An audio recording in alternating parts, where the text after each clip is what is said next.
김영철 북한 노동당 부위원장의 방미와 트럼프 미국 대통령의 언급, 그리고 스웨덴에서 열리고 있는 실무 협상까지 2차 북미 정상회담을 둘러싸고 긴박한 움직임이 계속되고 있습니다. 자세한 얘기 왕선택 통일외교 전문 기자와 나눠보겠습니다. 안녕하십니까? 안녕하세요. 네, 어제와 오늘 사이 참 많은 일이 좀 벌어지고 있는 것 같습니다. 네. 좀 순서대로 정리를 좀 부탁드립니다. 뭐 다들 아시겠지만 김영철 당 부위원장이 네. 백악관을 방문해서 트럼프 대통령을 예방을 한 게 어제 새벽이고요. 지난 밤에 그러니까 우리 시간으로 어젯밤 11시 40분쯤에 네. 트럼프 대통령이 어제 그 면담에 대해서 얘기를 한 게 있습니다. 엄청난 진전이 있었다, 네. 이렇게 얘기를 했고, 그리고 오늘 새벽에는 김영철 노동당 부위원장이 미국에서 북한으로 이동하는 출발을 했습니다. 네. 그리고 스웨덴에서는 북미 협상이 준비되고 있는 그런 상황이 지금 어떻게 보면 동시다발적으로 진행이 되고 있습니다. 네, 지금 말씀하신 거 차례대로 좀 살펴보죠. 먼저 네. 김영철 부위원장의 미국 방문부터 살펴보겠습니다. 출국을 했는데 네. 미국 방문 일정 동안 상당히 철저한 보안이 유지됐고요. 맞습니다. 예, 미국을 떠나는 과정에서는 혹시 새로운 소식이 좀 전해진 게 있습니까? 별로 새로운 소식이 없습니다. 이번에 2박 3일 동안 워싱턴을 방문을 했는데 네. 지난해 5월에 방문을 했을 때는 언론에 노출도 하고 어떻게 보면 과시도 하고 했는데 네. 이번에는 철저하게 로우키로 언론 노출을 극도로 자제하는 그런 모습을 보였습니다. 이유가 있을까요? 글쎄, 그거를 좀 지켜봐야 되겠는데 아무래도 성과에 대한 어떤 걱정, 우려 네. 이런 것들이 좀 있어서 북한과 미국 양쪽 다 신중하게 처신을 해야 되겠다, 이런 게 있는 게 아닌가, 현재까지는 그렇게 예상이 되는데 네. 일단 오늘 덜레스 공항을 통해서 비행기를 타기 위해서 왔는데 기자들이 김영철 부위원장한테는 접근을 못했습니다. 네. 보안 요원들이 감쌌기 때문에 다른 사람들은 그런데 접근이 좀 됐어요. 지금 이제 저 장면은 김영철 부위원장이 가는 장면이고, 이제 다른 뭐 최강일 북미국장 대행이라든가 네. 김성애 실장 같은 사람은 접근이 됐는데 전부 다 손사래를 치거나 최강일 국장의 경우는 노코멘트라고 명확하게 말하지 않겠다, 네. 이렇게 했고, 전체적으로 또 표정도 좀 다들 어두웠습니다. 이런 걸 봤을 때 이번에는 다들 좀 굉장히 조심하는, 네. 신중하는 눈치가 역력했다, 이렇게 볼 수가 있고, 굉장히 특이한 점 중에 하나는 북한 대표단이 비행기를 타기 위해서 이제 공항에 들어와서 이동할 때 네.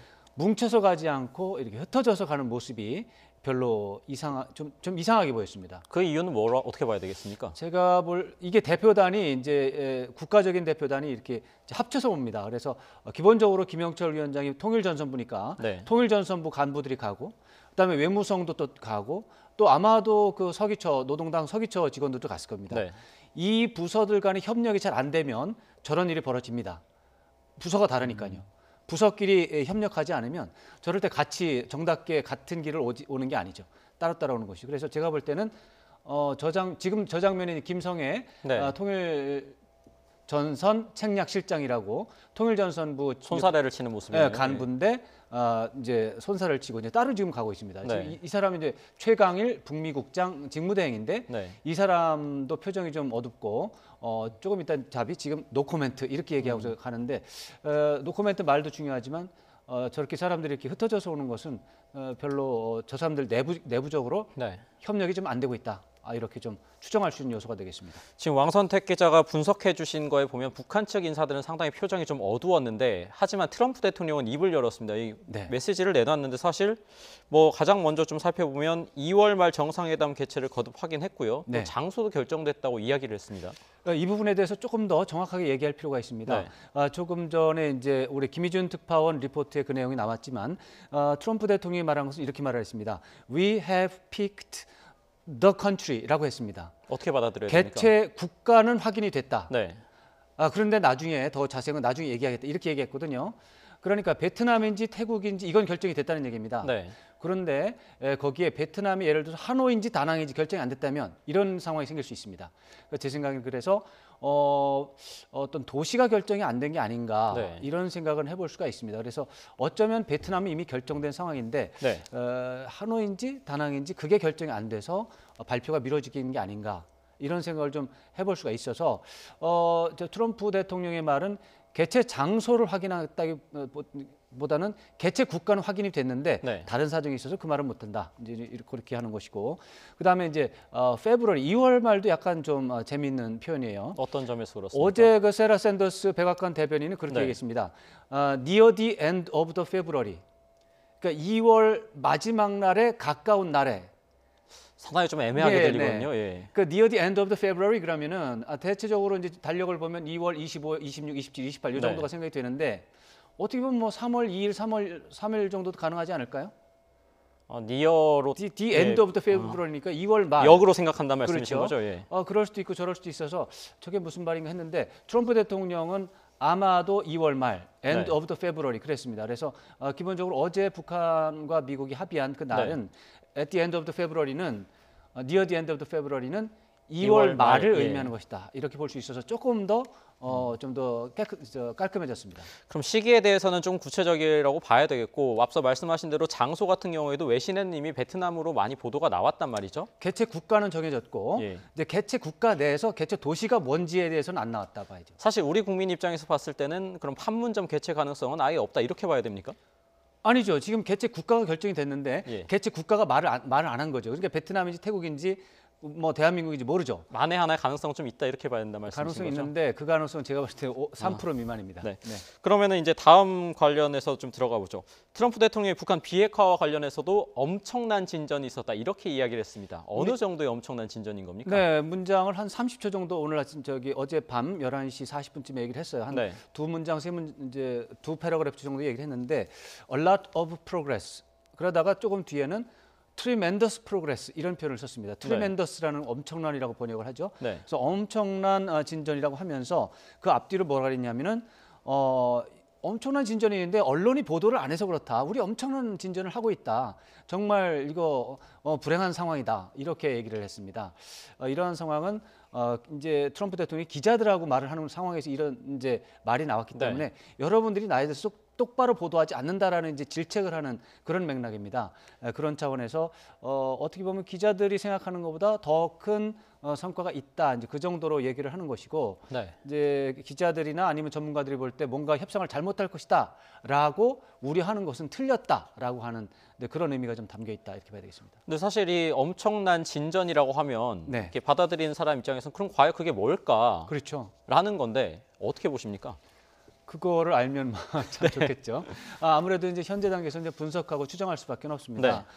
그런데 이제 1차 북미 정상회담 지난해 6월 10일 날 열렸지만 그때 그 사후의 평이 추상적이었고 구체적이지 않았다. 특히 비핵화 부분에서 좀 더 구체적인 약속과 구체적인 일정이 나왔어야 되는데 나오지 않았다.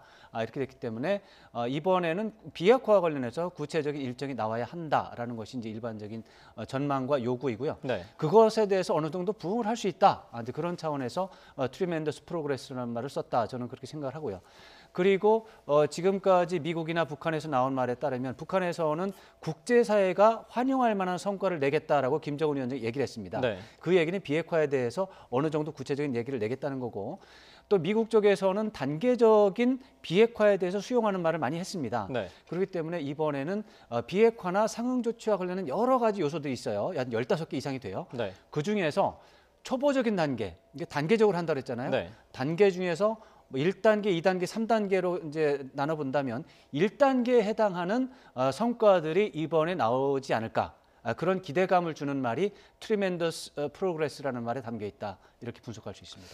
네, 그러면은 이제 상황을 조금 장소를 옮겨서요. 스웨덴 상황도 조금 알아보겠습니다. 지금 여기에서 뭐 북미 실무 협상 얘기도 들려오는데 여기에 우리 정부 관계자가 갔다는 얘기도 들립니다. 네, 이도훈 한반도 평화교섭본부장이 갔다라고 외교부가 확인했습니다. 그래서 지금 그럼 정확히 어느 나라, 어느 관계자들이 왜 온 겁니까? 이거는 사실은 북미 협상장이 아닙니다. 스웨덴에서는 안보와 관련한 국제회의를 계속 수시로 개최하고요. 대부분은 스웨덴의 정부가 직접 하거나 스웨덴 정부가 후원하는 민간연구소에서 하는 그런 국제회의입니다. 그런 국제회의인데 참가 국가도 이번에 좀 유동적이라고 해요. 근데 꽤 많이 있다고 합니다. 한 7, 8개국 이상이 되는 것 같아요. 그런 이제 스웨덴 정부가 후원하는 스웨덴의 민간연구소가 주최하는 안보와 평화 관련 국제회의입니다. 이 국제회의에 정부의 관료도 초청하고 민간인 학자들도 초청합니다. 전형적인 1.5 트랙 회의입니다. 여기에 최선희 외무성 부상도 그중에 한 참가자로 가는 것이고 이번에 막판에 스티븐 비건 대북정책특별대표도 하나의 참가자로 참석을 하는 것이고 우리 이도훈 평화교섭본부장도 하나의 참가자로서 이렇게 가는 거라서 이 문제를 북미가 실무 협상을 한다고 보도하는 것은 현재 시점에서는 앞서가는 보도가 되겠습니다. 이것은 스웨덴에서 열리는 1.5 트랙 민간 국제 회의에 북한과 미국의 협상 대표가 참가하기 때문에 혹시 국제 회의를 하는 와중에 따로 방을 빌려서 따로 별도의 협상을 하지 않을까 이렇게 전망을 하는 것이지 북미 협상을 약속하고 네. 양쪽의 대표가 간 게 아닙니다. 그럼 지금 왕선택 기자 말씀으로면은 북미 실무 협상은 좀 앞서가는 보도다. 하지만 또 말씀하신 대로 그래도 북한 관계자, 미국 관계자가 한 장소에 관계자가 아니라 당국자입니다. 예. 당국자가 갔습니다. 이게 협상에 실무 협상에 당국자가 대표가 갔기 때문에 이런 좋은 기회에 두 사람이 협상을 안 할까? 이렇게 생각할 수 있죠. 네, 그래서 드리는 질문이 그럼 당국자가 모였기 때문에 또 앞서 김영철 부위원장이 미국 방문도 했고 트럼프 대통령이 언급도 한 상황이기 때문에 네. 관련해서 협의를 좀 할 가능성 어떻게 봐야 됩니까? 협의를 할 가능성이 있긴 있는데 네. 그건 비공식적이고 부차적인 협상이다라고 저는 생각을 합니다. 네, 기본적인 거는 이건 북미 정상회담에 가는 것이고 그것은 폼페이오 장관과 또 김영철 당 부위원장이 나서서 공식적으로 사전에 조율하는 임무를 맡고 있고 네. 그것은 워싱턴에 진행이 됐습니다. 네, 그런데 이거는 제가 말씀드린 대로 스웨덴 정부가 후원하는 민간 연구소에서 하는 민간 국제회의입니다. 네. 이 회의에 참석을 했다고 해서 협상이 진짜 될 것이냐? 저는 물음표를 하고 싶고 안 할 수도 있다. 그렇지만 제가 스티븐 비건 대표라면 네. 당연히 거기 가서 최선희 부상 지나가면 회담 좀 합시다라고 얘기를 할 것 같아요. 그래서 뒤늦게 스티븐 비건 대표가 스웨덴으로 날아간 거죠. 네. 뒤늦게 날아간 겁니다. 그래서 회담을 하기는 할 텐데 공식 회담이나 제대로 된 회담은 아니고 비공식적이고 비공개적으로 따로 하게 되고 회담을 한다 하더라도 네. 공개하지 않을 것이다. 저는 그렇게 예상을 하고 있습니다. 네, 협의가 이루어지더라도 어떤 공식적인 협상은 가능성을 좀 낮게 봐야 된다 이런 말씀이십니까? 제가 드리고 싶은 말씀이 공식적인 회담의 대표는 김영철 부위원장인데 네, 김영철 부위원장은 노동당의 통일전선부 소속입니다. 네, 그런데 최선희 부상은 실무협상의 대표인데도 불구하고 실무협상 대표인데 외무성 소속입니다. 그런데 이번에 원래 제대로 된 조직이라면 네, 김영철 부위원장이 워싱턴 가면 최선희 부상이 당연히 따라가야 맞습니다. 네, 그런데 안 따라가고 지금 민간 연구소에 스웨덴으로 갔잖아요. 네. 저는 통일전선부와 외무성이 협력하지 않는다고 보고요. 그렇다면 최선희 부상의 실무협상 내용을 김영철 부위원장이 보고받는다고 해도 네. 저는 김정은 위원장한테 보고하지 않을 거라고 생각합니다. 그럼 이제 시간이 좀 없는 관계로 마지막 질문 하나만 네. 드리겠습니다. 뭐 북미 정상회담 뭐 다들 이제 고대를 하고 있고요. 그럼 네. 여기서 특히 어느 성과가 나올 것이냐가 관심인데 이와 그렇죠. 관련해서 지금 미국에서는 혹시라도 미국의 안전만을 생각을 해서 비핵화 성과와 관련해서 대륙간 탄도미사일 정도만 양보를 받고 네. 대북 제재를 완화해주는 요 정도 선에서 끝나지 않겠냐는 전망도 좀 나오고 있거든요. 이제 그게 이제 스몰 딜이라는 이름으로 최근에 네. 언론에서 이제 표현이 되고 있습니다.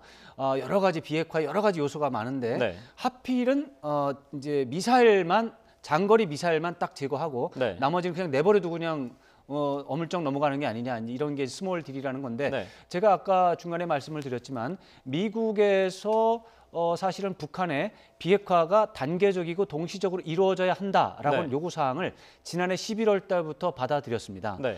단계적으로 하다가 보면은 먼저 하는 게 있고 나중에 하는 게 생깁니다. 이번에 먼저 하는 것을 이번에 협상을 하게 되는 것이죠. 네. 그 중에 장거리 미사일이 들어 있다 이거죠. 그 말이 곧 그다음 2단계나 3단계에서 있을 비핵화의 다른 조치들을 다 포기한다라고 받아들이는 것은 제가 볼 때는 과민합니다. 이거는 네. 1단계, 2단계, 3단계 여러 가지 조충해서 1단계에서 우선 급하고 네. 좀 민감한 거를 먼저 하겠다는 것은 굉장히 합리적인 것이고 오히려 스몰 딜이 없으면 결국에는 빅딜도 없는 거거든요. 네. 그래서 저는 스몰 딜이라고 하는 부분에 대해서는 과민한 우려보다는 계속해서 이것을 빅딜로 만들어가기 위한 노력을 하는 게 중요하다 이렇게 생각을 합니다. 뭐 여러 단계의 첫 시작 정도로 분석을 하고 계신 걸로 보면 되겠습니까? 네, 이게 단계적으로 비핵화를 단계적으로 한다는 북한의 말은 바로 한 번에 모든 것을 끝내는 게 아니라 네. 2단계, 3단계로 나눠서 한다 그런 의미가 들어 있습니다. 네, 지금까지 뭐 제2차 북미 협상 그리고 북미 정상회담 관련해서 이야기를 나눠봤습니다. 왕선택 통일외교 전문기자였습니다.